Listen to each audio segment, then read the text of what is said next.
Shalom, selamat pagi Bapak Ibu, saudara-saudara dan keluargaku yang diberkati Tuhan Yesus Kristus. Firman Tuhan pagi ini saya ambil dari kitab 2 Korintus pasal 10 ayat 3 dan 4. Demikian firman Allah.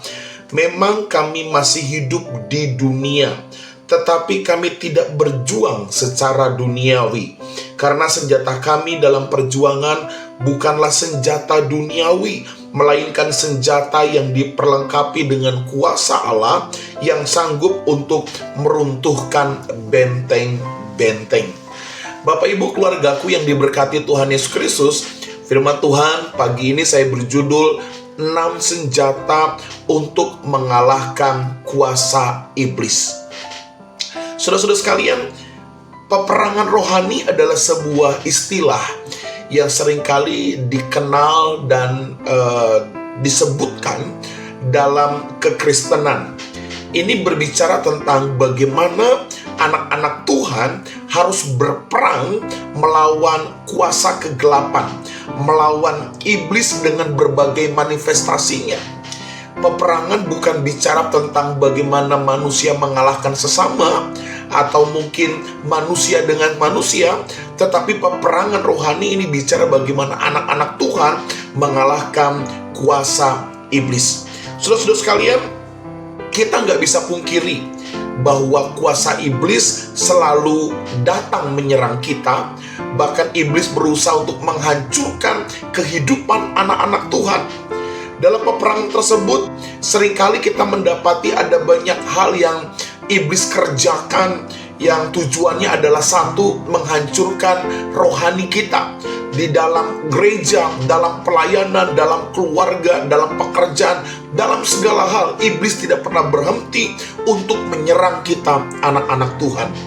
Bapak Ibu, memang pada dasarnya kita tidak dapat menghambat iblis menyerang kehidupan kita. Tetapi tidak perlu khawatir, tidak perlu takut, kita dapat mengalahkan iblis dalam berbagai serangannya. Katakan amin. Apa dasarnya Pak Pendeta kita bisa mengalahkan kuasa si iblis? Dasarnya sederhana, karena kita menerima Yesus sebagai Tuhan dan Juru Selamat. Dan yang kedua, kita punya kuasa yang Yesus berikan dalam kehidupan setiap anak-anak Tuhan. Yang ketiga saudara, Tuhan memberikan kita otoritas untuk memenangkan banyak jiwa. Artinya apa saudara? Kita diberi kesanggupan untuk melepaskan orang dari kuasa si jahat. Bagaimana kita bisa melepaskan orang dari kuasa si jahat kalau kita tidak mampu mengalahkan mereka? Katakan amin. Nah, jadi Bapak Ibu saudara-saudaraku, tidak perlu takut dengan serangan-serangan si iblis, tidak perlu takut dengan kuasa-kuasa kegelapan, karena kita percaya bahwa kita sanggup mengalahkan si jahat. Nah, judul firman Tuhan hari ini adalah 6 senjata bagaimana kita mengalahkan kuasa si iblis. Bapak Ibu, saya perhatikan dalam 2 Korintus pasal 10 ayat 3 dan 4 yang tadi saya baca, itu Alkitab jelas dikatakan bahwa karena senjata kami dalam perjuangan bukanlah senjata duniawi. Untuk bisa mengalahkan si iblis, mengalahkan kuasa kegelapan saudara, kita tidak boleh menggunakan senjata-senjata duniawi. Kita harus menggunakan senjata-senjatanya Allah. Kita harus punya sikap yang berkenan kepada Allah sebagai senjata untuk mengalahkan si jahat. Apa 6 senjata yang kita maksud? Yang pertama saudara, kita harus punya perkataan iman.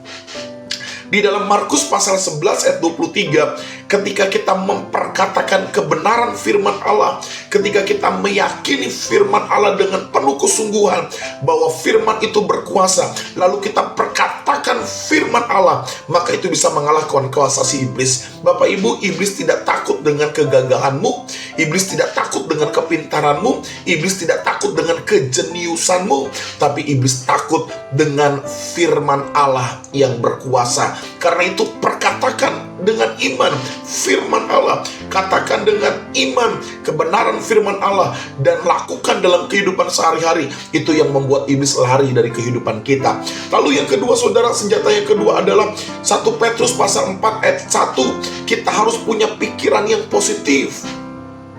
ketika iblis merancangkan serangannya bagi kita, mungkin kita menghadapi tantangan, menghadapi kendala, lalu kita mulai berpikir positif, kita mulai meragukan Tuhan, kita mulai meragukan akan kuasa Allah, maka disitulah letak kemenangan iblis. Karena itu saudara, ketika masalah datang dalam kehidupanmu, ketika engkau ngerasa tidak bisa berbuat apa-apa, hati-hati, itu serangan iblis. Mari belajar berpikir positif, kendalikan pikiranmu, tetap fokus kepada Tuhan. Lalu yang ketiga saudara, senjata yang ketiga untuk mengalahkan si iblis adalah doa yang sungguh-sungguh berdasarkan firman Allah.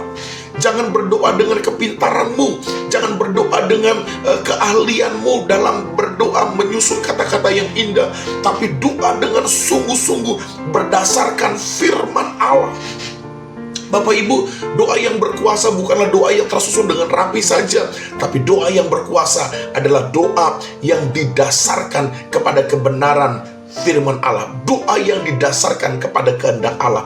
Lalu yang keempat saudara, senjata mengalahkan iblis yang keempat adalah berserah kepada Tuhan dengan total sepenuhnya.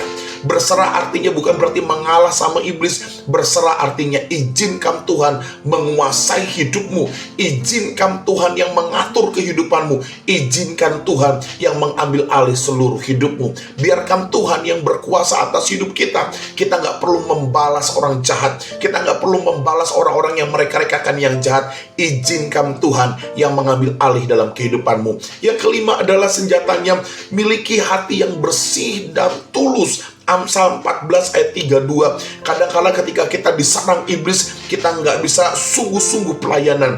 Motivasi kita mulai kotor, motivasi kita mulai tidak benar dalam melayani Tuhan karena masalah yang bertubi-tubi. Yang kelima saudara, hati yang bersih dan tulus. Ketika kita mau menolong orang dan masalah datang bertubi-tubi, pertolongan kita tidak tulus. Yang kelima, senjata yang kelima untuk mengalahkan iblis adalah tetap memiliki hati yang bersih dan tulus. Dan terakhir saudara, tetaplah bersuka cita dan jangan mengeluh. Katakan amin. Saudara, keenam senjata ini adalah hal yang sederhana, tetapi mari kita praktekkan dalam kehidupan kita. Kita kalahkan tipu daya si iblis sehingga kita menjadi orang-orang yang lebih daripada pemenang. Shalom, Tuhan memberkati kita semua.